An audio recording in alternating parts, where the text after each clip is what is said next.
Good evening guys. कक्षा 12 के रसायन विज्ञान में हमारे ये महत्वपूर्ण न्यूमेरिकल की श्रृंखला चल रही है, जिसमें हम रासायनिक बलगतिकी के क्वेश्चन सॉल्व कर रहे हैं। यह श्रृंखला का तीसरा लेक्चर है। पिछले 2 लेक्चर में हमने कम से कम 20 न्यूमेरिकल सॉल्व किए हैं। 20 क्वेश्चन जो बोर्ड पेपर में प्रीवियस ईयर में पूछे गए हैं उसका सल्यूशन देखा है। आज का ये लेक्चर हमारा मोस्ट इम्पॉर्टेंट, क्योंकि इस लेक्चर से 2025 के बोर्ड पेपर में क्वेश्चन जो है आने की प्रबल संभावना बनती है। अगर आपने पिछले लेक्चर नहीं देखे हैं तो जाके उसे प्लेलिस्ट में चेक कर लीजिए और चैनल को सब्सक्राइब कर दीजिए ताकि इससे रिलेटेड वीडियो आपको पहले मिल सके। चलिए स्टार्ट करते हैं आज का लेक्चर। 21वां क्वेश्चन हमारा है, एक प्रथम कोटि की अभिक्रिया का आधा भाग 50% 10 मिनट में पूर्ण होता है। इस अभिक्रिया का 80% भाग कितने समय में पूर्ण होगा। ठीक है, दिया है प्रथम कोटि की अभिक्रिया का आधा भाग 50% जो कि 10 मिनट में पूरा होता है, तो 80% भाग कितने समय में पूरा होगा। तो सबसे पहले हम यहाँ पे T80 80% के लिए जो है हम यहाँ पे इक्वेशन लिखेंगे। चूँकि प्रथम कोटि की अभिक्रिया है इसलिए T80 = 2.303 अपान के लॉग 100/100 माइनस 80। ठीक है, चूँकि हमें पता है कि A/A-x होता है। ठीक है, तो यहाँ पे x जो है आपका 80% है, इसलिए x की वैल्यू हमने क्या रख दिया, 80 रख दिया, और A = 100% होता ही है। T50 = 2.303 अपान के log 100/100 माइनस 50। दोनों इक्वेशन को हमने क्या किया, डिवाइड कर दिया।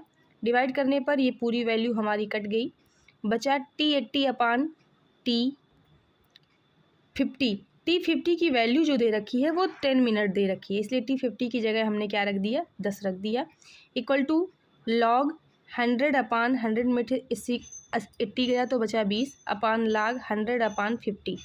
ठीक है, इसको हमने 20 पंजे 100 से काट दिया, 50 दूना 100 से काट दिया, = आ गया log 5/log 2।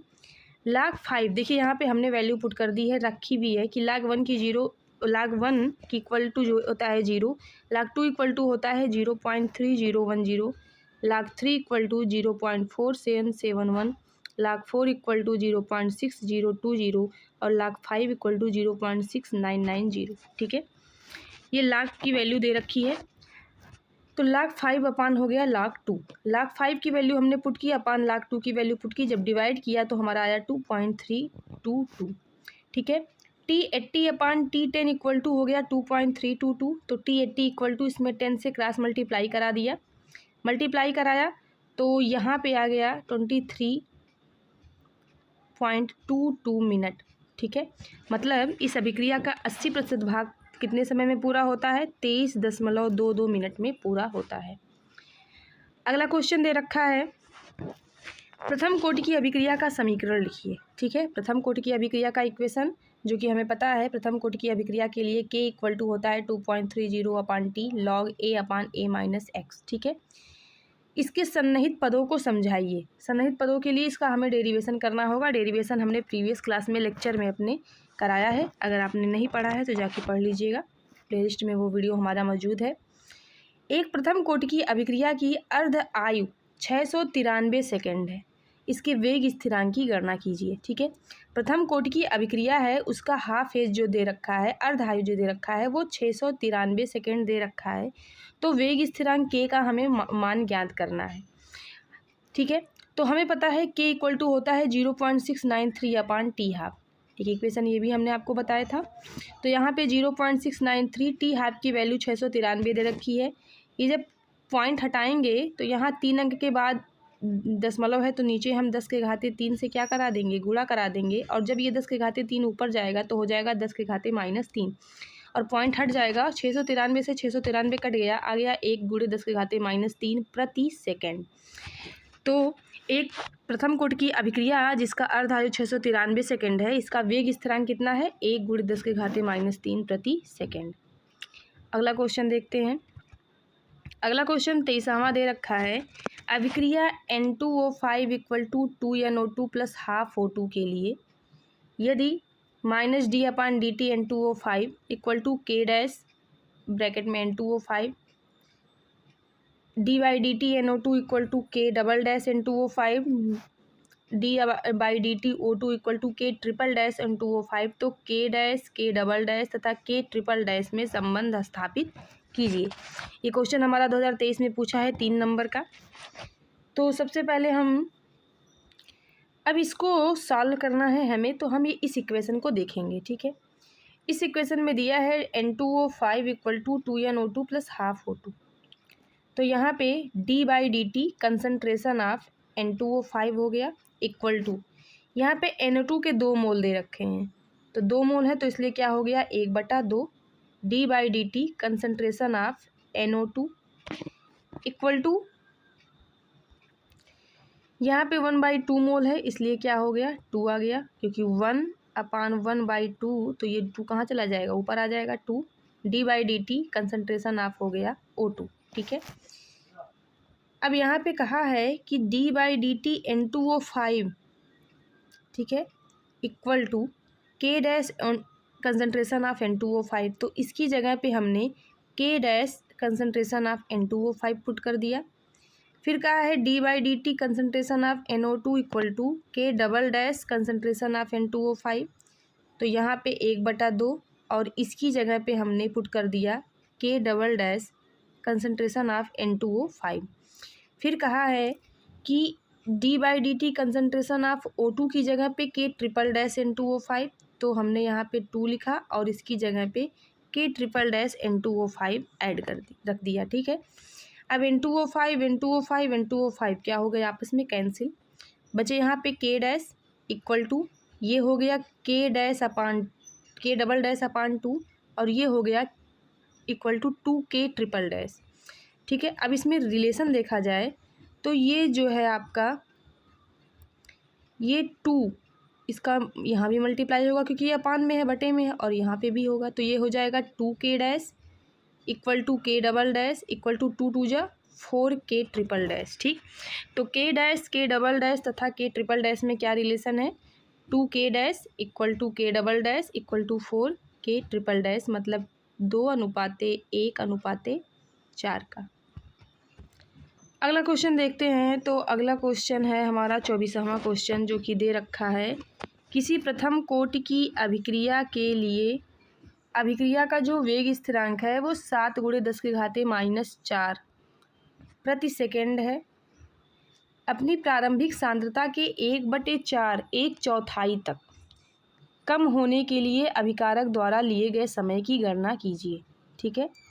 यहाँ पे देखिए log 5 की वैल्यू दे रखी है 0.3010। तो यहाँ पे वेग स्थिरांक K का वैल्यू दे रखा है 7 × 10⁻⁴ प्रति सेकेंड, ठीक है। A इक्वल टू सांद्रता हम इसकी प्रारंभिक 1 मान लेते हैं। तो कहा है कि प्रारंभिक सांद्रता का 1/4 तक कम होने के लिए, तो A - x इक्वल टू कितना 1/4 के लिए समय की गणना T का मान आपको ज्ञात करना है। ये क्वेश्चन 2016 में 4 नंबर का पूछा है। तो चूंकि प्रथम कोटि की अभिक्रिया है इसलिए प्रथम कोटि की अभिक्रिया के लिए इक्वेशन हम लिखेंगे T equal to 2.303 upon K log A upon A minus x. यहाँ पे 2.303 K की वैल्यू यहाँ पे हमने पुट की 7 × 10⁻⁴ log A की वैल्यू हो गई 1 और A माइनस एक्स की वैल्यू 1/4 हो गई। अब ये हर में है तो ये कहाँ चला जाएगा, अंश में आ जाएगा, ये log 4 और यहाँ पे 2.303 अपान 7 × 10⁻⁴ हो गया। अभी क्या करेंगे हम 7 से इसको डिवाइड करेंगे, ठीक है। यहाँ पे देखिए क्वेश्चन में ये मिस्टेक कर दिया है, log 5 की वैल्यू दे रखा है जबकि ये किसकी वैल्यू होती है log 2 की। तो log 2 की वैल्यू होती है 0.3010। अब इस log 4 को हम क्या लिख सकते हैं, log 2 पे 2 लिख सकते हैं और ये हमारा हो गया किसका फार्मूला log m पे n, ये हो गया log m पे n, ठीक है। और log m पे n इक्वल टू होता है n log m, तो n log और m की वैल्यू भी कितनी हो गई 2, ठीक है। अब log 2 की वैल्यू दे रखी है 0.3010। जब 0.3010 में हम 2 का क्या करेंगे, गुणा कराएंगे यहाँ पे 2 का, तो कितना आ जाएगा 0.6020, ठीक है। इस तरीके से हमने यहाँ पे log 4 की वैल्यू पुट कर दी 0.6020। इसको सॉल्व किया तो आया 198.0.580 इंटू 10 की पावर -7 और ये 10 की पावर -4 ऊपर गया तो आ गया प्लस। ठीक है, अब -7 में +4 गया तो कितना आया -3। अब पॉइंट को हम 3 अंक इधर ले जाएंगे, इसको खिसकाएंगे, मतलब पॉइंट को हमने 6 अंक इधर ले गया, 1 2 3 4 5 6 अंक इधर ले गए तो 1.98 इंटू 10 की पावर हो गया -6। ठीक है, +6 हो गया और चूंकि यहाँ पे -3 पहले से ही है तो -3 + 6 = कितना हो गया +3 हो गया और आंसर आ गया 1.98 इंटू 10 की पावर 3 सेकेंड। मतलब अपनी प्रारंभिक सांद्रता के 1/4 तक कम होने के लिए अभिकारक द्वारा जो समय है वो 1.98 × 10⁻³ सेकेंड लगेगा। अगला क्वेश्चन देखते हैं। तो अगला क्वेश्चन दे रखा है 25वां है, सिद्ध कीजिए कि प्रथम कोटि की अभिक्रिया के 3/4 पूर्ण होने में लगा समय अर्ध अभिक्रिया को पूर्ण करने में लगे समय का 2 गुना होता है। ठीक है, मतलब हमको प्रूव करना है T 3/4 = 2 × T½ ठीक है, ये क्वेश्चन हमारा वेरी इंपॉर्टेंट क्वेश्चन है जो कि 2024 में भी पूछा है और एक बार 2015 में भी आया हुआ था। तो सबसे पहले हम 3/4 पूर्ण होने में रिएक्शन लिखेंगे, इसका इक्वेशन। तो T3/4 = 2.303 log 1/1 यक्स की जगह कितना है 3/4। तो चूंकि A/A - होता है तो इसलिए ए की जगह पे हमने 1 माना है। ठीक है, सांद्रता उसकी 1 मानी है तो 1/1 - 3 क्या हो गया 4 हो गया। फिर अर्ध अभिक्रिया को पूर्ण होने में हाफ आयु के लिए लिखेंगे T1/2 = 2.303 log 1/1 - 1/2 हो गया। ठीक है, डिवाइड किया दोनों इक्वेशन को, इक्वेशन फर्स्ट हो गया, इक्वेशन सेकंड हो गया, दोनों को डिवाइड किया 2.303 से 2.303 कट कैंसिल हो गया, आया T3/4 T½ ये इसको सॉल्व किया तो कितना आएगा 1/4 आएगा। ये इसको सॉल्व करने पे 1/4 आया और इसको सॉल्व करने पे 1/2 आया। तो 1/1/4 log 1/1/2। ठीक है, आगे जब इसको सॉल्व किया तो ये ऊपर चला गया log 4 आ गया और ये आ गया log 2। log 4 की वैल्यू जस्ट अभी आपको हमने बताई है कि log 2 की वैल्यू होती है 0.3010 और उसमें 2 का मल्टीप्लाई करा देंगे तो log 4 आ जाएगा 0.6020। ठीक है, पॉइंट से पॉइंट कट गया, 3010 से 6020 2 बार कटा है तो T3/4 T½ = आ गया 2 और T3/4 = 2 × ½ और यही हमें क्या करना था प्रूव करना था। ठीक है, ये क्वेश्चन हमारा बहुत बढ़िया क्वेश्चन है, इंपॉर्टेंट क्वेश्चन है, इस टाइप के क्वेश्चन आने की संभावना बनती है। आगे देखते हैं अगला न्यूमेरिकल क्या है। अगला न्यूमेरिकल दे रखा है, एक प्रथम कोटि की अभिक्रिया 10 मिनट में 20% पूर्ण हो जाती है। एक प्रथम कोटि की अभिक्रिया 10 मिनट में 20% पूर्ण हो जाती है तो अभिक्रिया के 75% पूर्ण होने में कितना समय लगेगा। ये क्वेश्चन 2014, 16, 20 में आया है, 4 नंबर का। 10 मिनट में 20% पूर्ण होती है तो 75%। तो सबसे पहले T75 के लिए इक्वेशन हम बनाएंगे 2.303 log। अब यहाँ पे A = हमने माना है 100। ठीक है, परसेंटेज में दे रखा है इसलिए A = 100 मान लिया और यक्स = दे ही रखा है कि 75 तो हो गया log 100/100 - 75 इक्वेशन मान लिया इसको फर्स्ट। दूसरा 20% के लिए निकाला है तो T20 = 2.303 log 100/100 - 20 इक्वेशन सेकंड मान लिया और दोनों को कर दिया डिवाइड किया तो T75 T20 का मान दे रखा है 10 मिनट। कितने मिनट में 10 मिनट में T20 का मान रख दिया 10 मिनट = ये तो इससे कैंसिल हो गया, यहाँ बचा log 100/25 log 100/80। 25 से 100 को डिवाइड किया तो आया 4 और 80 से 100 को डिवाइड किया आया तो 5/4। अब हमको पता है ये log m/n की वैल्यू। ठीक है, log m/n लिखा हुआ है और हमने फार्मूला पढ़ा है कि log m/n = होता है log m - log n। चूँकि बटे में है तो ये किस में हो जाएगा माइनस में। अब तो log 5 - log 4 हो गया। log 4 की वैल्यू जस्ट अभी आपको लिखी है 0.6020।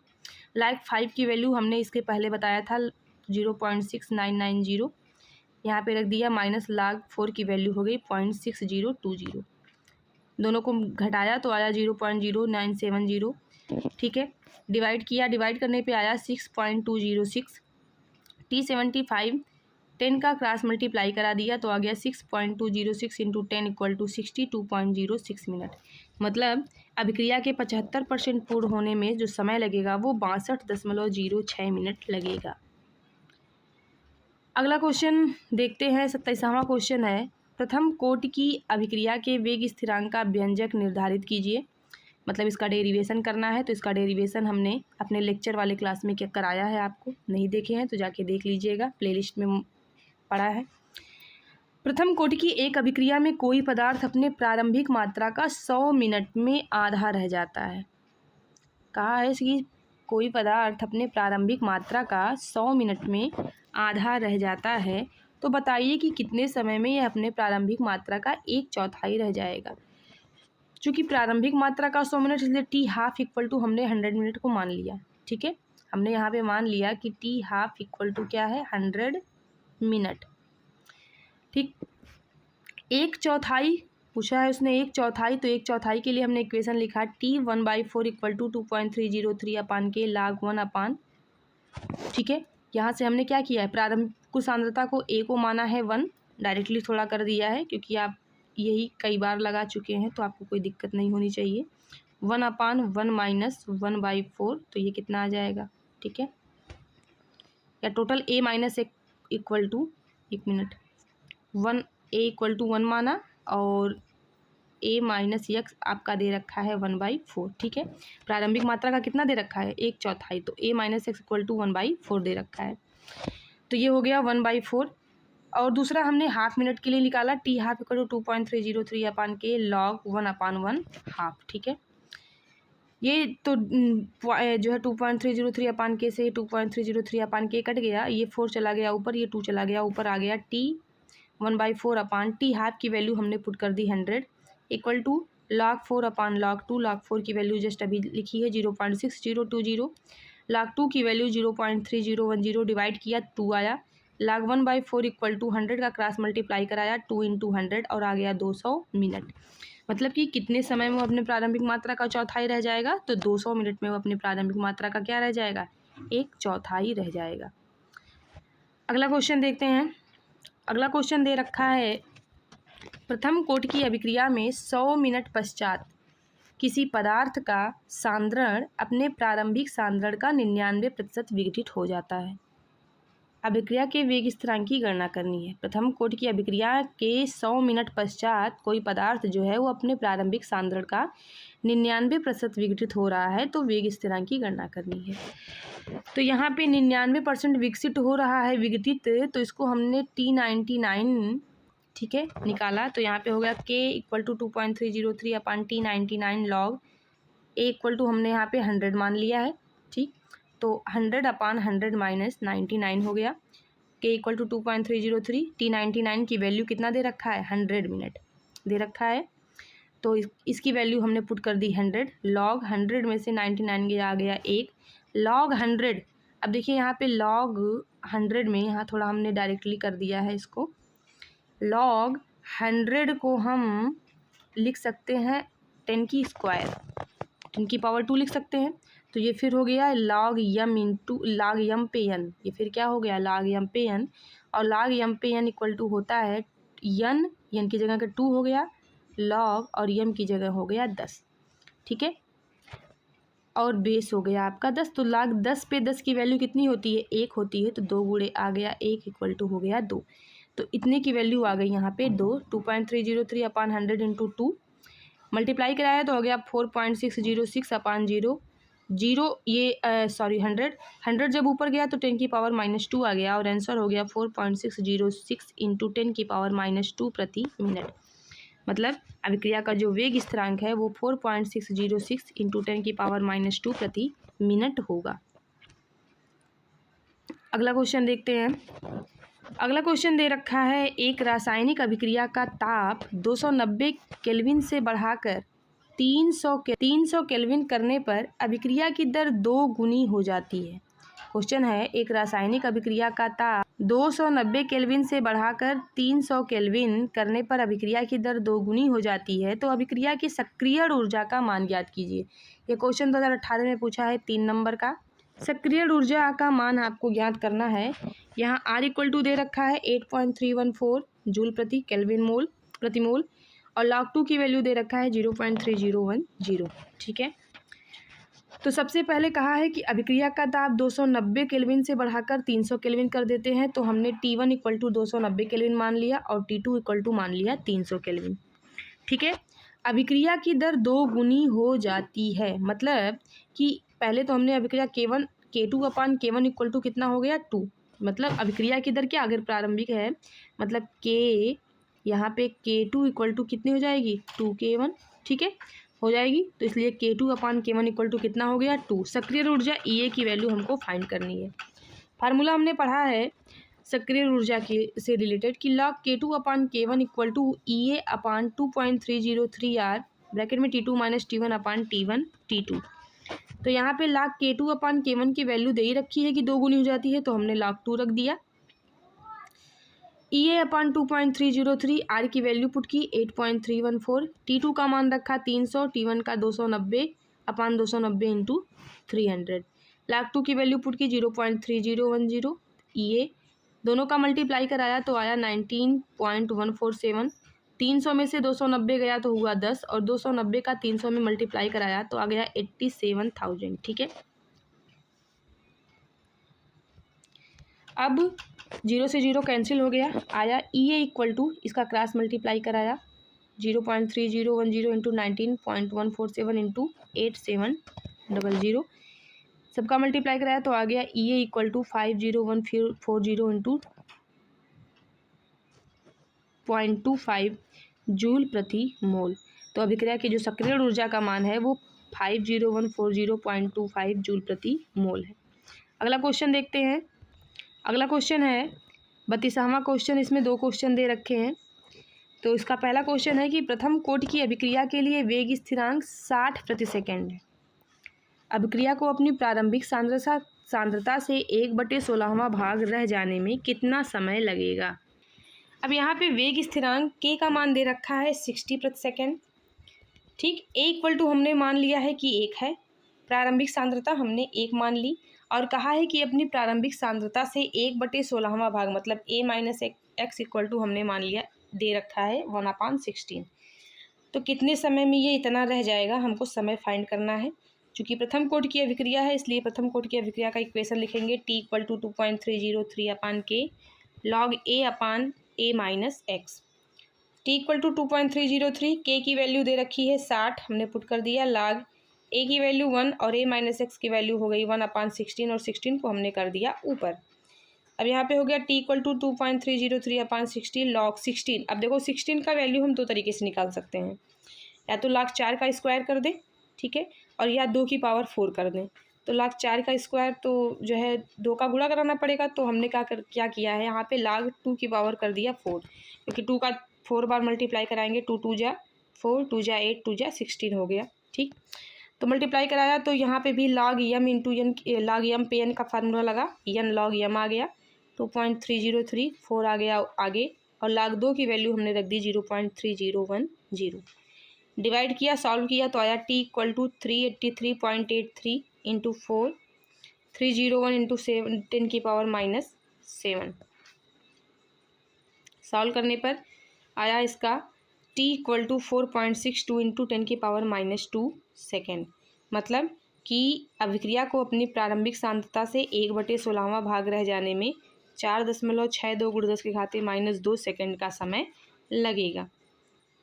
अगला क्वेश्चन इसका सेकंड वाला क्वेश्चन दे रखा है कि एक प्रथम कोटि की अभिक्रिया में 30% वियोजन होने में 40 मिनट लगता है, तो टी हाफ की गणना करनी है। ठीक है, और ये दोनों मिला के 4 नंबर के क्वेश्चन थे। तो कहा है कि 30% वियोजित होने में, ठीक है, 40 मिनट लगते हैं। तो पहले टी हाफ की वैल्यू हमने इक्वेशन लिखा 2.303 अपान के log 100 अपान 100 माइनस 50। फिर T30 equal to 2.303 log 100 upon 100 minus 30 लिख दिया। टी हाफ T30 की वैल्यू दे रखा है 40 मिनट, log 100 अपान ये कैंसिल हो गया 50 आ गया, log 100 अपान 70 फिर ये डिवाइड किया तो log 2 और log 10 अपान 7 को हमने log m अपान एन वाले फार्मूले पे रखा है, log m minus log n। तो log 10 माइनस log 7 हो गया, टी हाफ अपान 40 0.3010। ठीक, log 10 की वैल्यू तो अभी जस्ट आपको बताया कि 1 होती है और log 7 की वैल्यू 0.8451 होती है। माइनस किया दोनों को तो और डिवाइड किया तो आया 1.94। T half upon 40 equal to 1.94, cross multiply कराया 1.94 इंटू 40 तो आ गया 77.6 मिनट। मतलब कि प्रथम कोटि की अभिक्रिया में 30% वियोजन होने में 40 मिनट लगता है, तो टी हाफ जो है वो हमारा 77.6 मिनट होगा। अगला क्वेश्चन देखते हैं। तो अगला क्वेश्चन दे रखा है, 33वां क्वेश्चन है कि प्रथम कोटि की अभिक्रिया को समझाइए। ठीक, तो ये हमारे लेक्चर में है, इसको आप वहाँ जाके देख लीजिएगा। प्रथम कोटि की अभिक्रिया के लिए वेग स्थिरांक के का मान दे रखा है 5.5 इंटू 10 की पावर माइनस 14 प्रति सेकेंड। ठीक, अभिक्रिया के लिए अर्ध आयुकाल की गणना करनी है। तो के की वैल्यू दे रखी है 5.5 × 10⁻14 प्रति सेकेंड। टी हाफ हमको फाइंड करना है, तो हमें पता है कि टी हाफ इक्वल टू होता है 0.693 अपान के। तो 0.693 के की वैल्यू हमने यहाँ पुट किया, इसको सॉल्व किया, डिवाइड किया, तो हमारा टी हाफ इक्वल टू आ गया n स्क्वायर 1.26 इंटू 10 की पावर 13 सेकेंड। ठीक, मतलब अभिक्रिया का जो अर्ध आयुकाल है वो 1.26 इंटू 10 की पावर 13 सेकेंड।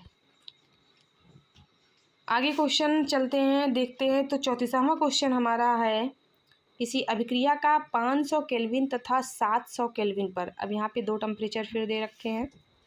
एक दे रखा है T1 इक्वल टू 500 केल्विन और T2 इक्वल टू हो गया 700 केल्विन पर वेग स्थिरांक क्रमशः 0.02 प्रति सेकेंड, मतलब K1 इक्वल टू हो गया 0.02 प्रति सेकेंड तथा 0.07 प्रति सेकेंड, मतलब K2 इक्वल टू हो गया 0.07 प्रति सेकेंड। तो EA के मान की गणना करनी है, मतलब सक्रिय ऊर्जा हमें फाइंड करनी है। तो सक्रिय ऊर्जा के लिए हमने फार्मूला लिखा log K2 upon K1 equal to EA upon 2.303 R T2 minus T1 upon T1 T2। तो log K2 अपान K1 की वैल्यू मैंने पुट की 0.07 अपान 0.02, EA अपान 2.303, R की वैल्यू पुट की 8.314 होता है। T2 का मान रखा 700 माइनस 500 अपान 500 गुणे 700, डिवाइड किया तो ये आ गया log 7/2। EA मल्टीप्लाई कराया आ गया 19.147। इसको सॉल्व किया, गुणा कराया, तो यहाँ पे log m/n का फार्मूला लगाया। log m/n बराबर log m minus log n, तो log 7 माइनस log 2 हो गया। EA मल्टीप्लाई करा दिया इसका 1750 से। log 7 की वैल्यू रखा 0.8451 और log 2 की वैल्यू 0.3010। ठीक है, EA इक्वल टू हो अपान 19.147 इंटू 1750 का मल्टीप्लाई कराया और ये EA इक्वल टू आ गया आपका सॉल्व करने पर 18.23 किलो जूल प्रति मोल। तो अभिक्रिया की जो सक्रिय ऊर्जा का मान है वो 18.23 किलो जूल प्रति मोल है। अगला क्वेश्चन देखते हैं। तो अगला क्वेश्चन हमारा दे रखा है, 35वां क्वेश्चन है, किसी अभिक्रिया के वेग पर ताप का क्या प्रभाव होगा। ठीक है, तो अभिक्रिया के वेग पर ताप के प्रभाव का लेक्चर भी हमने लिया था। ये पूरा लेक्चर हमारा जो है प्लेलिस्ट में मौजूद है, पहले चैप्टर का भी और दूसरे चैप्टर का भी पूरा वीडियो आप जाके प्लेलिस्ट में देख सकते हैं। क्वेश्चन दे रखा है, एक प्रथम कोटि की अभिक्रिया 10 मिनट में 20% पूर्ण होती है। अभिक्रिया के 80% पूर्ण होने में लगने वाले समय की गणना करनी है, जिसमें log 2 की वैल्यू 0.3010 और log 8 की वैल्यू 0.9031 दे रखा है। कहा है कि 10 मिनट में 20% और 80% पूर्ण होने में। ठीक है, तो 80% का हम इक्वेशन लिखेंगे प्रथम कोटि का, तो T इक्वल टू 2.303 अपान के log A इक्वल टू हमने 100 माना है, 100 अपान 100 माइनस हो गया 80 और 20% पूर्ण होने में इसका इक्वेशन लिखा T20 इक्वल टू 2.303 अपान के log 100 अपान 100 माइनस 20। अब चूंकि 20% का दिया है 10 मिनट में, तो T20 की वैल्यू हमने 10 रख दी। ये तो डिवाइड हो गया, log 100 अपान हो गया 20 अपान log 100 अपान 80। यहाँ पे 0 से 0 कैंसिल, 0 से 0 कैंसिल, तो यहाँ बचा log 10/2, यहाँ बचा log 10/8। दोनों में हमने log m minus log n का फार्मूला लगाया तो log 10 माइनस log 2 अपान log 10 माइनस log 8 हो गया। log 10 की वैल्यू होती है 1, log 2 की वैल्यू पुट की 0.3010 अपान log 10 की वैल्यू 1, log 8 की वैल्यू 0.9030 रख दिया। डिवाइड किया तो आया 7.214। तो T80 upon 10 equal to 7.214। Cross multiply कराया तो आ गया 72.14 मिनट। अर्थात अभिक्रिया के 80% पूर्ण होने में जो समय लग रहा है वो हमारा 72.14 मिनट का लग रहा है।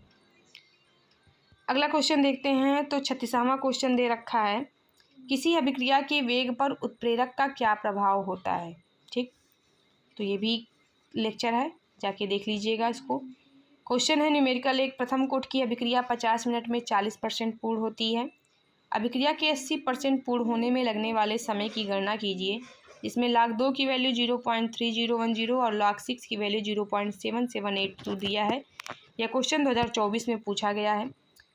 तो कहा है 80% पूर्ण होने में, तो सबसे पहले हम T80 के लिए समीकरण लिखेंगे। तो T80 इक्वल टू 2.303 अपान के log 100 अपान 100 माइनस 80 हो गया। अब कहा है 40% पूर्ण होती है कितने मिनट में, 50 मिनट में। अपान T40 के लिए इक्वेशन लिखेंगे तो T40 इक्वल टू हो जाएगा 2.303। चूँकि T40 का मान दे रखा है 50 तो हमने डायरेक्टली कर दिया 50 log 100 अपान 100 माइनस 40। ठीक है, यहाँ थोड़ा डायरेक्ट किया है।